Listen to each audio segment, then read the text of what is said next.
Yeah, so I served alongside Bill Ritter, who really created the urgency around developing clean, renewable sources of energy in Colorado. And what a success story here. We have shown the world what it is to build a renewable energy economy. The number of companies and businesses that have located here, and also just the rapid amount and deliverables of clean renewable energy sources here in Colorado is extraordinary. We were the first and only state in the country to have voters, or I guess the first, approve the 30% renewable energy standard. We are going to meet it ahead of schedule. Governor Ritter laid out some aggressive, ambitious goals in terms of meeting renewable energy goals, and we're on track to meet them. So we've seen incredible collaboration between the state, local governments, rural Colorado being a huge part of this. We now have 2,000 wind turbines in Colorado, and on days that the wind blows hard, the Xcel's grid, half the energy provided can come from the wind. Half the load. So what a success story. You will see me as governor continue to do everything that we can to support that industry and support the build out of our clean renewable sources of energy. But quite frankly, the market is really starting to take over. There is much less need for government involvement because the market the cost of solar has come down so far. The cost of wind has come down so far that you're starting to see utilities purchasing it because it's the cheapest option, not because there's a need by a state or local government to increase the distribution. And that's going to change how all of us turn on our lights and heat our homes. And I think we're going to see continue to see a gradual shift and drive our cars. We're going to continue to see a gradual shift. And the exciting thing for Colorado is that we're at the forefront, the cutting edge of a lot of the advanced science.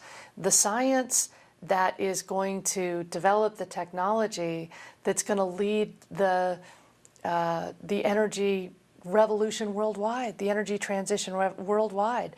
So, we have the Industrial Revolution and the information revolution, and, the next is energy. So as that technology starts to get exported and distributed around the world, right, we want our Colorado companies to be on the cutting edge of that technology, not somebody not a business out of a foreign nation. We want it here.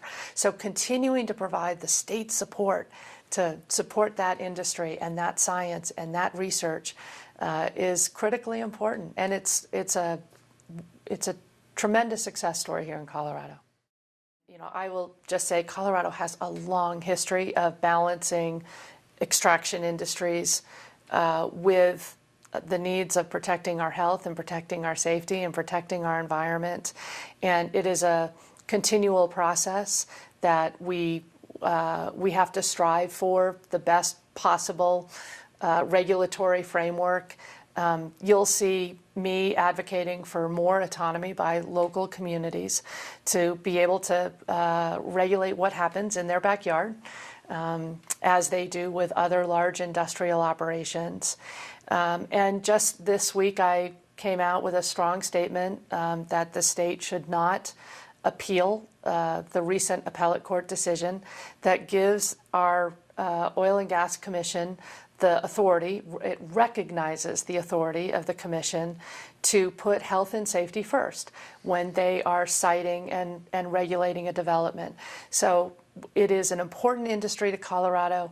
We need to continue to make sure that there is access to the resource, that we can fully develop that resource, but it has to be done in ways that protect our health, our safety, the livability of our communities, and also long-term environmental impacts. And we know that here in Colorado from a long history of mining. We have to be smart, and this industry is smart. They are getting smart about making sure they're deploying best practices. And, you know, it is an absolute tragedy what happened in Firestone. And I think we can all learn from what happened there and make sure that that doesn't happen again. And you know, the governor and local leaders are taking aggressive steps to make sure that we map and we understand where these pipelines are. And certainly when they turn them on and off, there need to be additional safety precautions so that you know, Firestone doesn't get repeated. But as the industry moves ever closer to development, and the development moves ever closer to the extractions, to the wells, you know, we need to make sure that we are first protecting the health and safety of those communities.